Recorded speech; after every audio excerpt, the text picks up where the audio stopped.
Alright, so let's get right into it. Okay, so on my journal, right here, what we have on the list first is none other than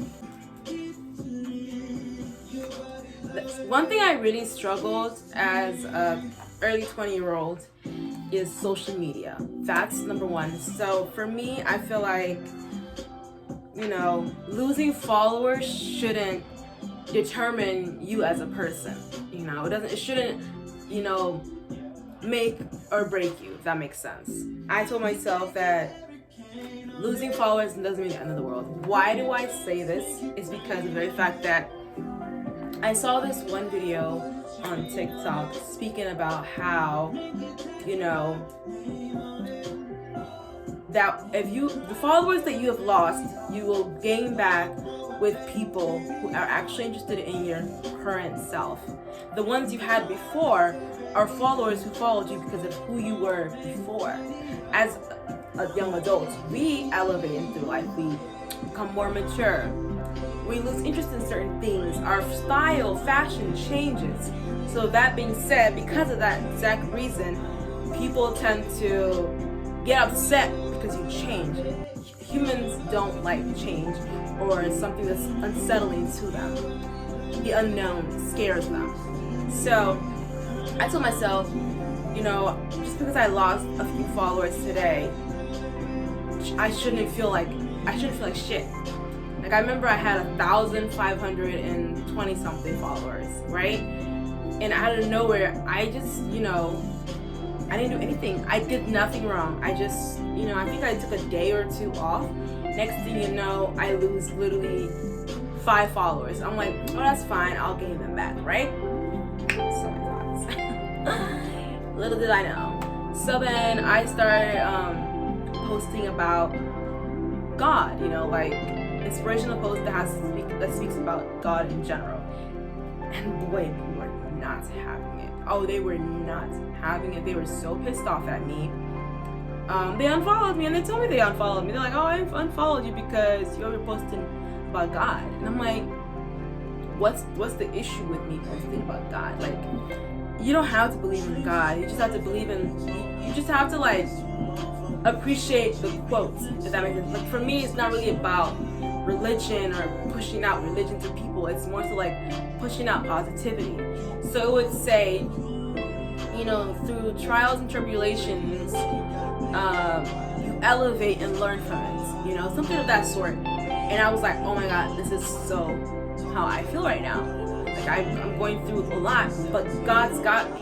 The universe got me. The energy sources that surrounds my body on a daily basis is protecting me for such negative energy. Like, you're pulling in positivity. That's what I thought I was doing. I thought I was elevating people, inspiring them. So I love posting about God. Lost 10 followers. Gone off the wind. And I was like, oh my God, this is crazy. But I later on realized, it's okay, because, there's thousands and millions of people that do love quotes like that do love God in general, or that do love seeing positive, inspirational quotes on someone's story. So I just kept going, but I decided to not bombard people with such quotes. I even had people in the Islamic community come at me for posting a verse from a scripture in the Bible. But to me, I wasn't flaunting Christianity or anything of that sort. I was just genuinely, I liked the quote. I felt like it resonated with me, so I posted it. I was shocked at the hate I got from that. I just didn't let it get to me too much. At first I was very sad, of course, as any human being would be, right? I was very disappointed, very upset, but I realized I can't control how people react to what I post. I cannot control how others view me as a person, because at the end of the day, I know who I am. I know God loves me, and I know what beliefs I have. Nobody knows that but myself. And that's when I just stopped caring. Like, I started posting whatever I want, so on and so forth. I even have people make fun of the way I have my Instagram set up, like how I have the month, you know, and I have like pictures and then a reel or whatever. I switch the reel and pictures around, but I still always have the month. And I've been doing this for a whole year now, and I love it because I have never seen anybody else do it. So why would it bother me? You know, why would I change that? If it's unique and it's beautiful, it's working for me, I have no issue doing that. It makes life easier. I only post once a month because of the very fact that I just genuinely, you know, I genuinely just love being able to, you know, be creative with my, like, and the thing I like to do is also, like, I'm an artist. Like, I love to draw and, you know, paint and write music and poetry and so on and so forth, storytelling, so on. You know, you get the gist. So for me, I was like, this is my way of showing a creation, like doing something that I love, and people being able to view it and see the creativity. Like, it'll go from, so it'll be like the month, right? But it'll be like a white background, and then like my images will have a white background, and it'll just like, it's like a paintbrush just been like, you know, like, I don't know. I'm going to try to insert a picture right over here so you guys can see what I'm talking about. But I learned that no matter what, people will always judge you, whether it's you're doing good, whether you're doing bad, it does not matter. And them unfollowing you shouldn't make you feel like it's the end of the world, because it's not. It is not the end of the world. That's what I learned. That's topic 1, or, you know, bullet point 1, get into it. Now we're gonna move on to our next one. One thing I really struggled as a early 20-year-old is social media. That's number 1. So for me, I feel like, you know, losing followers shouldn't determine you as a person. You know, it shouldn't, you know, make or break you, if that makes sense. I told myself that losing followers doesn't mean the end of the world. Why do I say this? It's because of the very fact that I saw this one video on TikTok speaking about how, you know, that if the followers that you have lost, you will gain back with people who are actually interested in your current self. The ones you had before are followers who followed you because of who you were before. As a young adult, we elevate through life, we become more mature. We lose interest in certain things. Our style, fashion changes. So that being said, because of that exact reason, people tend to get upset because you change. Humans don't like change or something that's unsettling to them. The unknown scares them. So I told myself, you know, just because I lost a few followers today, I shouldn't feel like shit. Like, I remember I had 1,520 something followers, right? And out of nowhere, I just, you know, I didn't do anything. I did nothing wrong. I just, you know, I think I took a day or 2 off. Next thing you know, I lose literally 5 followers. I'm like, well, that's fine. I'll gain them back, right? So little did I know. So then I started posting about God, you know, like inspirational posts that speaks about God in general. And boy, people were not having it. Oh, they were not having it. They were so pissed off at me.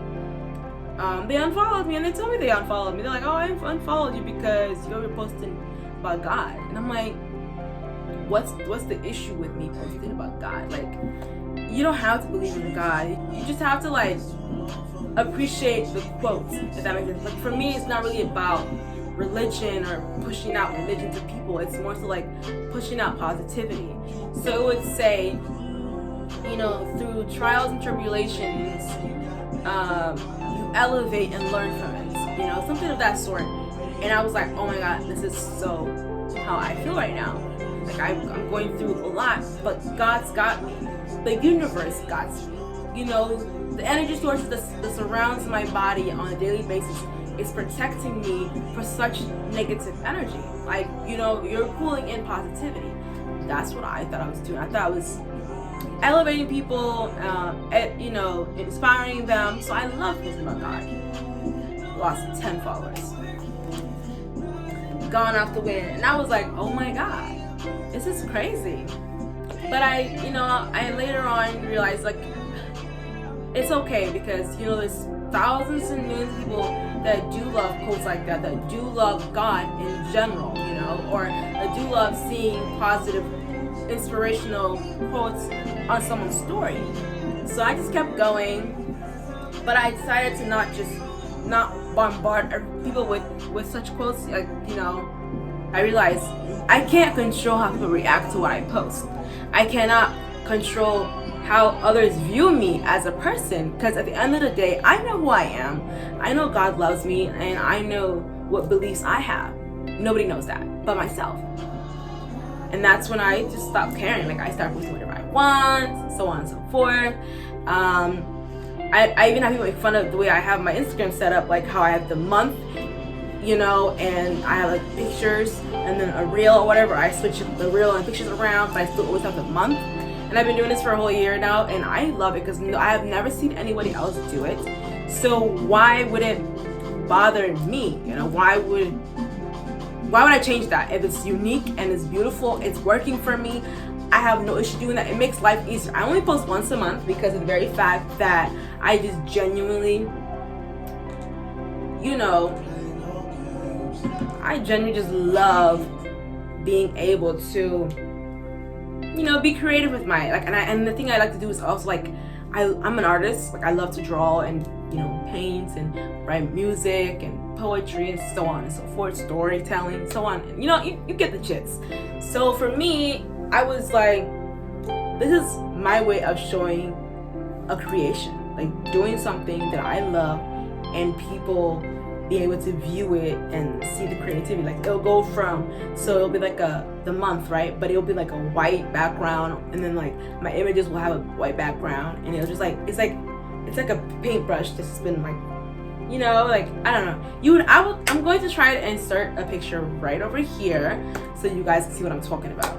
But I learned that no matter what, people will always judge you, whether it's you're doing good, whether you're doing bad, it does not matter.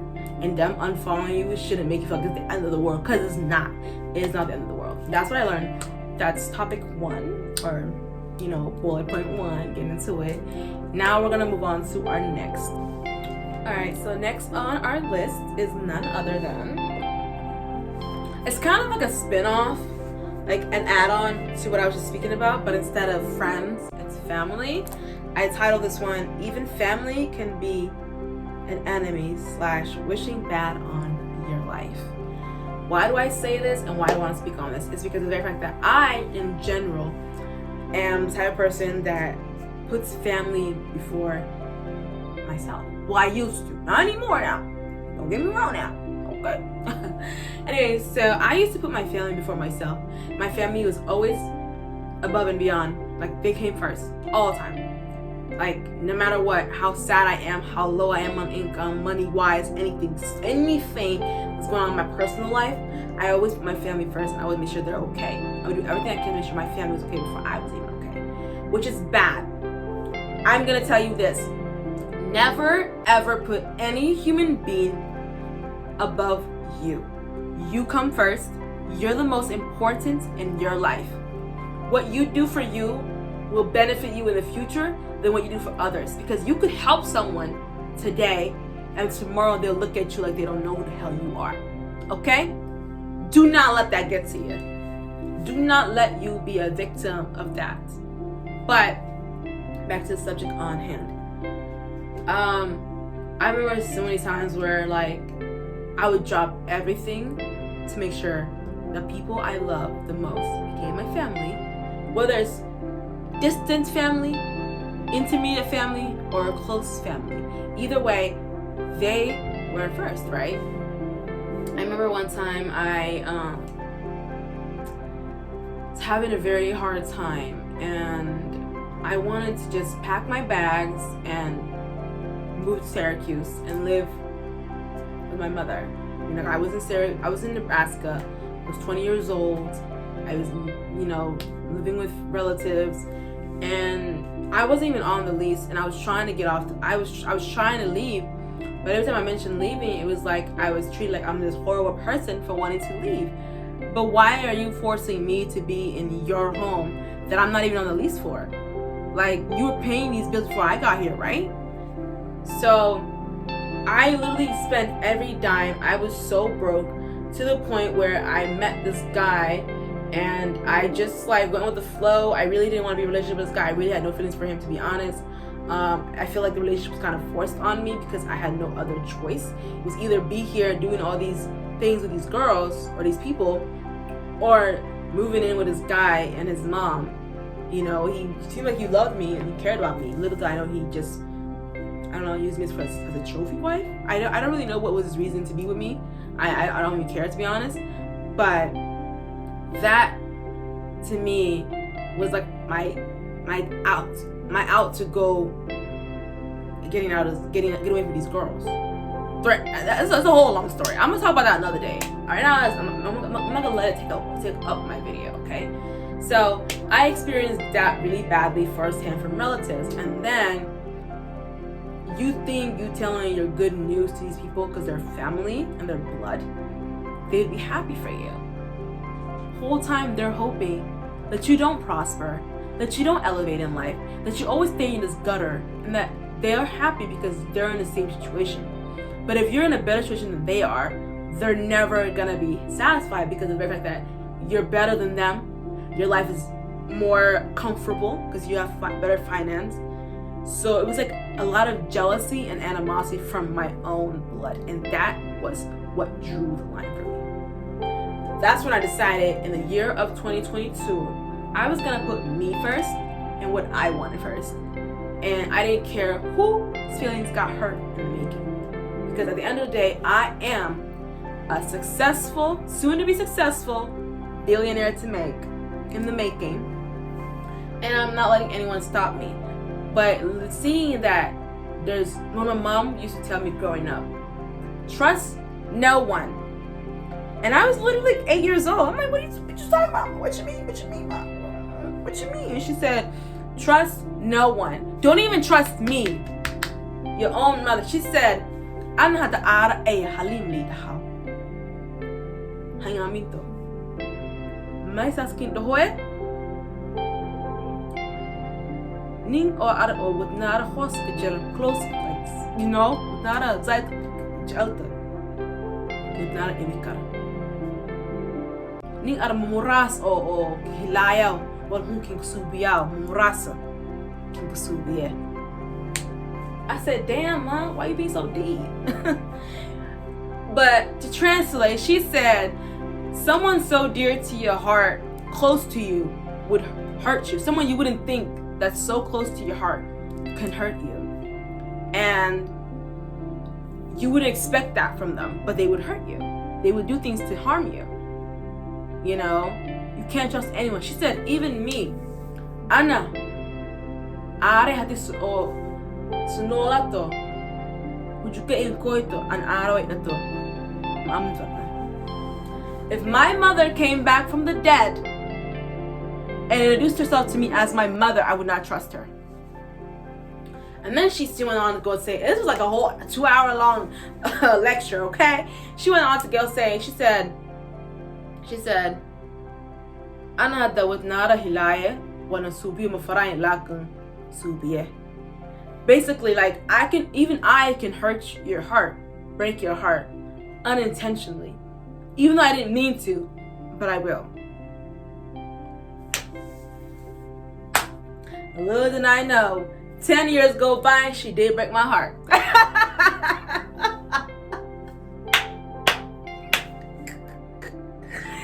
Yo, she even called the cops on me trying to have me arrested.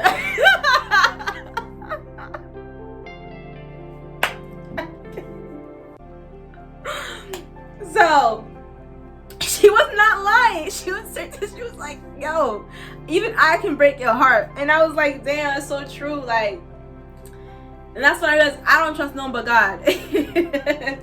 I trust no soul but the soul that brought me into this world. That's it. That's all. Okay? Okay. So that's why I say to you guys that you guys need to be mindful. The fact that not everyone wants the best for you, those closest to you are the most likely to be preying on your downfall. Can I get an amen? Okay? So it was a rude awakening for me to experience all those things, and that's not even half of it. So that just gets to tell you that even family, blood, can be your enemy, and you better watch out before you are crucified, baby girl.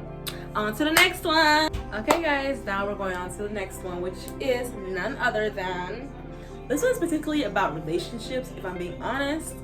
I remember when I was writing this, I was like, I should really put in some relationships, because like, us girls fail to realize just because he put a ring on it doesn't make him the one. Now I learned this the hard way. I learned this the very, very hard way. I laugh because now I can laugh about it, but at that moment, it was not funny. I was not laughing. I was pissed. But so what happened was, I was 18 years old, living my best pretty girl life, period. Petite self. I was 4'11" that time, very short, real cute, real tinny. Oh, living my best life, and I got a full ride to college. I had many full rides. I was a very bright student. I still am bright, but I'm just not a student. But so I had a full ride. I was in college. I was living my best life, period. My aunt gave me a car, so that was nice. I got to get a car, and I got my license right after, not a couple months after. And she helped me get a job through her job. And to this day, I'm grateful that she did that for me, because I literally have no older siblings that were there for me like that until 2020, when one was, but then complained about being there for me. So now me and her don't talk ever. So basically, to run down, I was in my best life, full ride, own apartment. You know, my aunt helped me get that too. Car, everything, right? Everything was good. I would always visit my best friend. So I would always visit my friend, and this is how I met my first ex, because he was also at the youth shelter, which where I was staying at before I moved into my apartment that my aunt got me. So he came later after I left. He came like a week after I left, and you know, he was this cute white boy, and I was like, he's cute. Yeah, I like it. Whatever. But I wasn't like too obsessed with him where I wanted to date him. That relationship was also forced. I didn't want that friend relationship at all. He literally showed up to my doorstep, basically telling me he's gonna be living with me. Literally, my life is a fucking movie, okay? Like, can we get the cameras rolling? Like, where are the cameras? Okay? But, you know, that happened, and I think we were together for a month and he proposed. I feel like he only, now that I think about it, now that I'm older and I can see that he was only proposing to me so he had a place to stay. Yeah, he was one of those. Bum, bum, bum, bum, bum, bum, bum. Bummy boy. Okay? So, he proposed to me. Girl, don't judge. We were 18. So, he bought me a Walmart ring. A $200-$300 Walmart ring. It wasn't even 100% real diamond. But I flunked that shit like it was everything, period. And he put a ring on me, and everything was good, all was well. And, you know, I'm not really gonna go into depth with that whole situation, because I'm gonna do that. I'll tell that story when I'm ready to talk about it, because in fact I feel like it's very insensitive to speak on someone who's passed away, and it's only been a year that they've been gone. So I'm not gonna do that right now. Okay? I hope he's resting in peace, and I'm very, you know, happy that I got away from that situation, but I'm also very sad that it had to come to that way, you know. But so he put a ring on me. I'm thinking we're gonna get married. I'm over here planning our wedding. I started saving pictures of dresses in my little folder on Instagram of my wedding dresses, my wedding style, how I'm gonna have the reception, everything. I'm just planning everything, just ecstatic. And then we fell pregnant. I was devastated, I was not happy because I, for some real reason, after 3 months of being engaged, he started being distant. So I was like, I'm gonna let this engagement roll off for 6 months, and then I'm gonna leave this dude. The wedding planning, the honeymoon phase that I had of us died. Gone. Like the light, period. And it was very sad, but it was just like, I'm done. I just can't do it. He started getting very upset about the smallest things. So you know what that leads to. I don't even like going there. Y'all know what that leads to, okay? At that moment when he gave me that ring, I thought I met my soulmate. I thought he was the one, you know, and we're gonna get married. We're gonna have this beautiful baby on the way, you know. But of course, I only lasted like, 6 weeks, and then I miscarried. Boom. That pregnancy was dead. And then 2019, we fell pregnant again, and then I miscarried.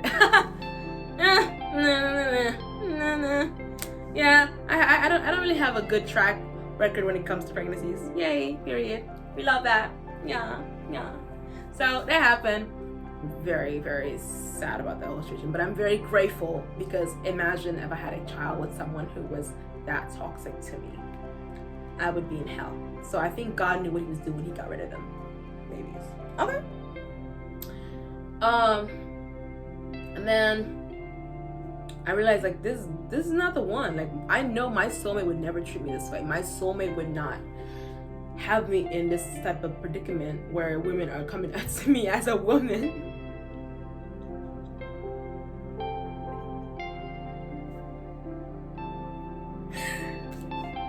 Women are coming to me as a woman, telling me that my man is texting them, that my man wants to be in bed with them. Like, them sending me pictures of my man face on their ass. Like,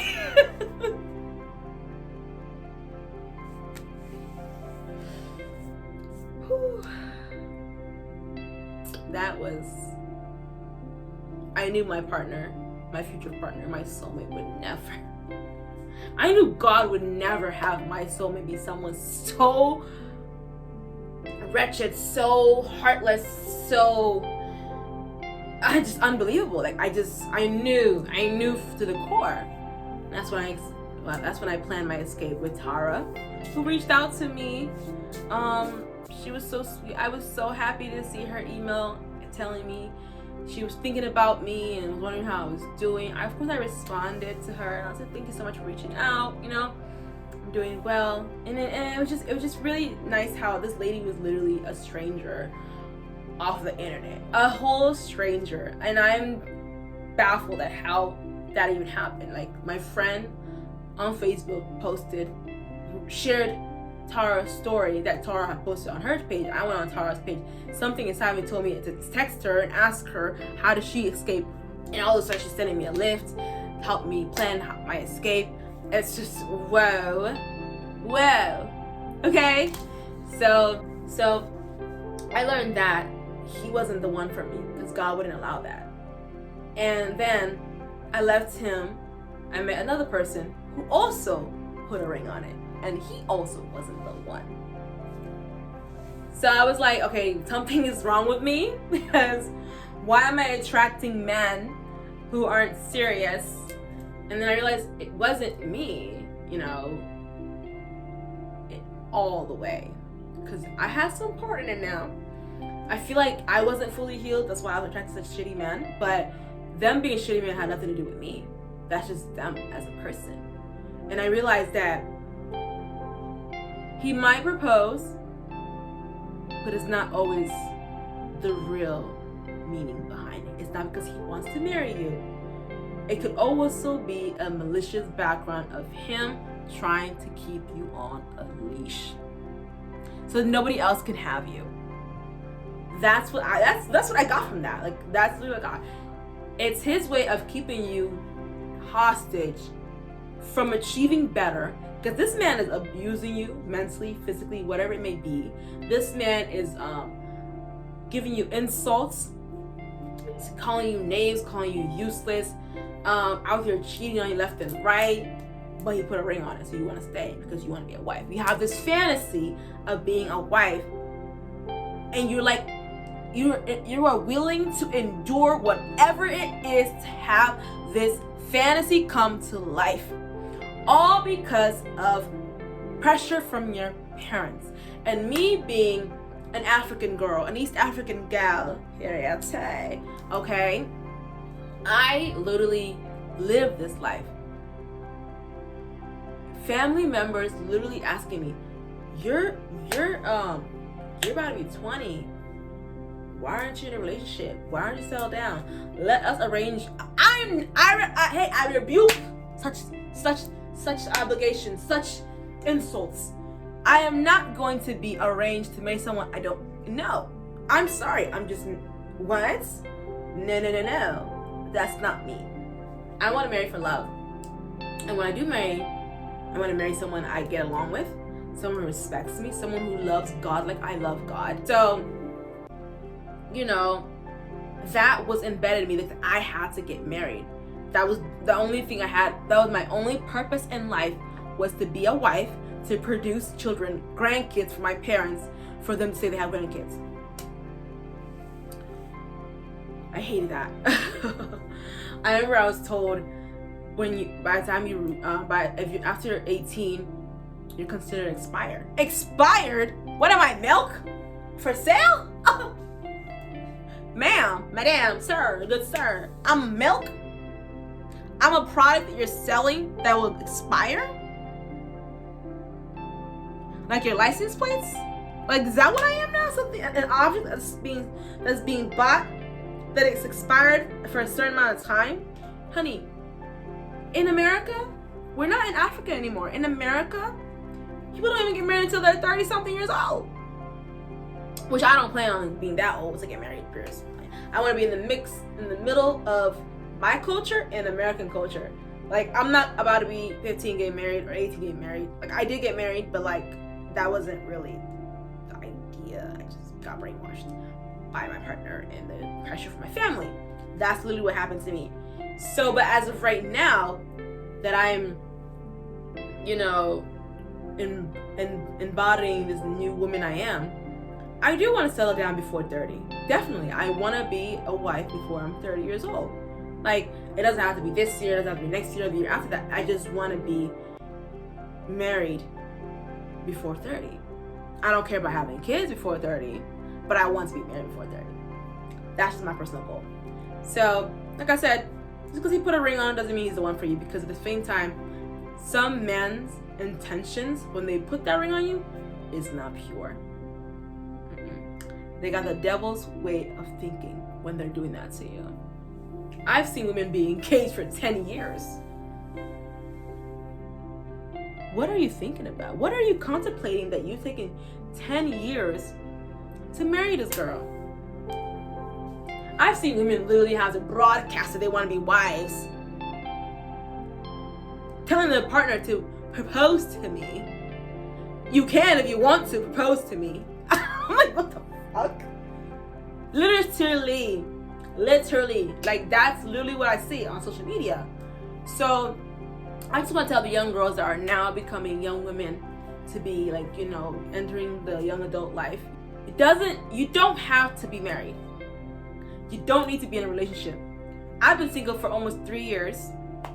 You know, I've been single for 2 years straight.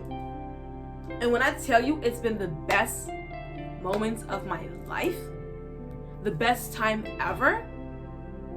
Like, no one's telling me what to wear. No one's telling me, oh my God, you're so beautiful, I just want to unalive you. Like, that was literally said to me. You're so beautiful, I just want to unalive you. Who says that to their partner? No matter what you wear, your bum still shows. Your curves are still looking voluptuous. Like, I'm sorry that I'm thick. I'm sorry that God gave me these curves and this beauty. I'm so sorry. Okay, I am so sorry. But you're not gonna punish me because God chose to bless me. Like, be for real, right? So, yeah, it's just, I didn't have to deal with that anymore. I can post whatever I want without being told I'm being a hoe, or I'm doing hoe shit by posting lyrics that I come up with in my head that are sexual. But so I would write little lyrics and stuff like that, and I would post them on Facebook.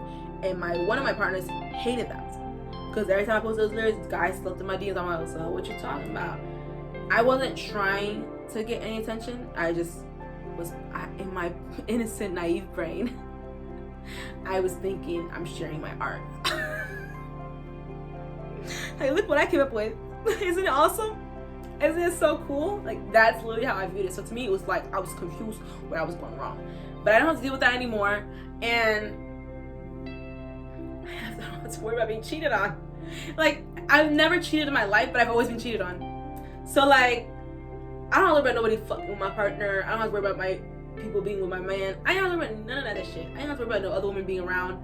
Nothing. All I had to worry about was my family and myself. That's all I gotta say is that just because he put a ring on it does not make him the one, because sometimes these men's intentions are not as you think they are to be.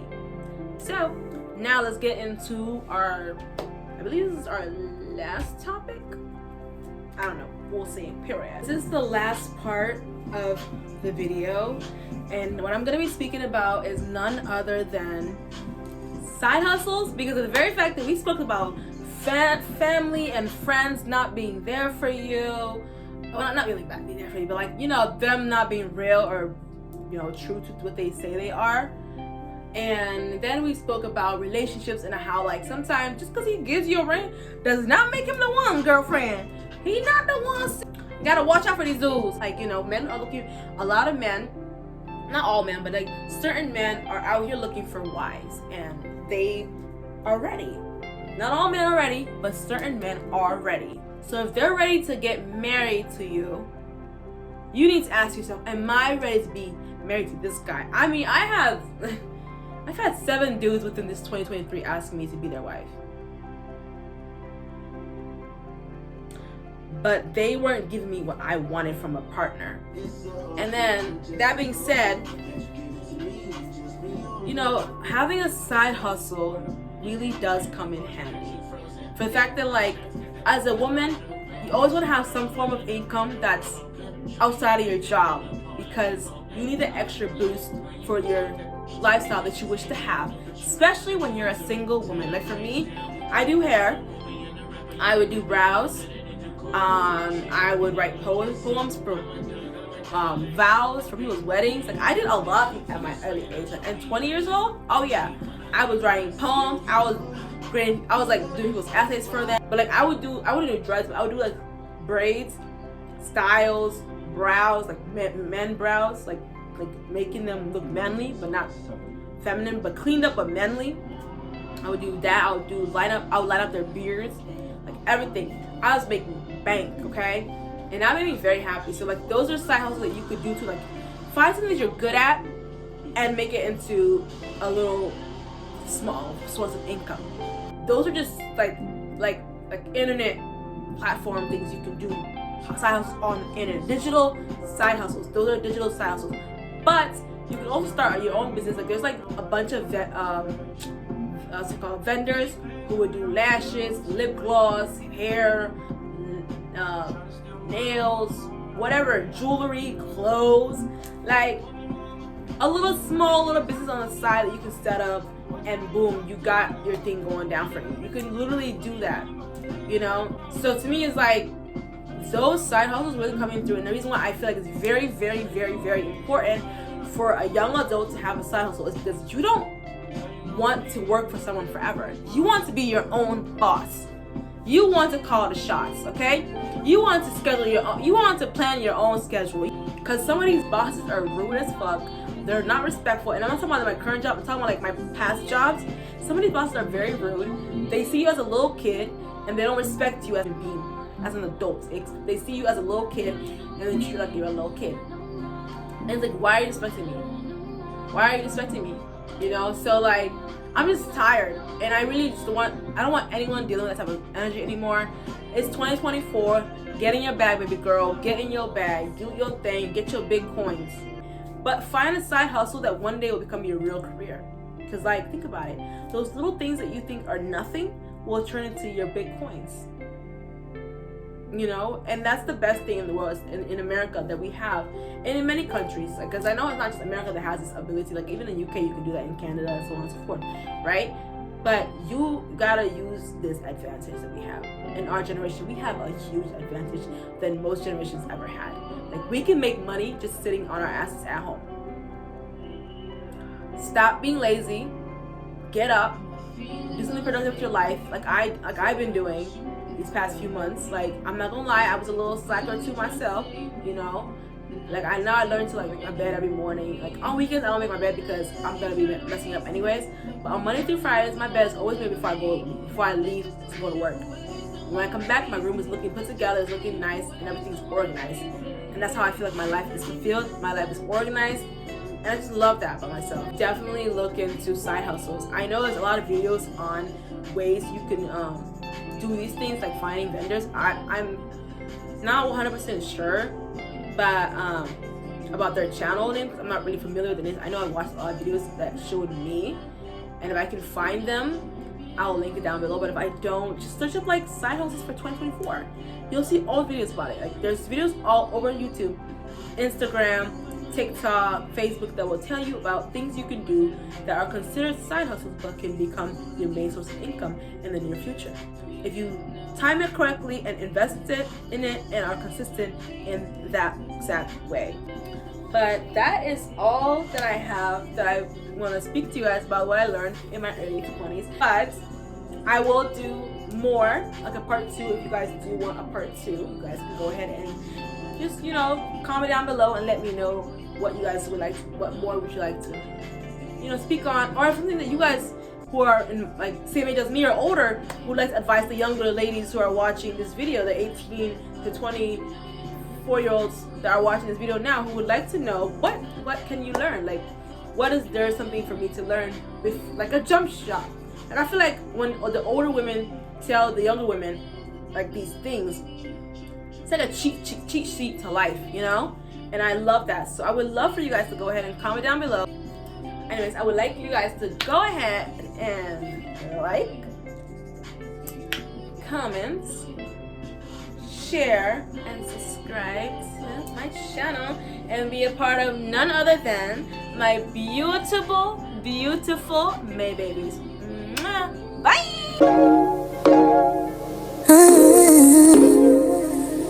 I shine so bright, you might go blind.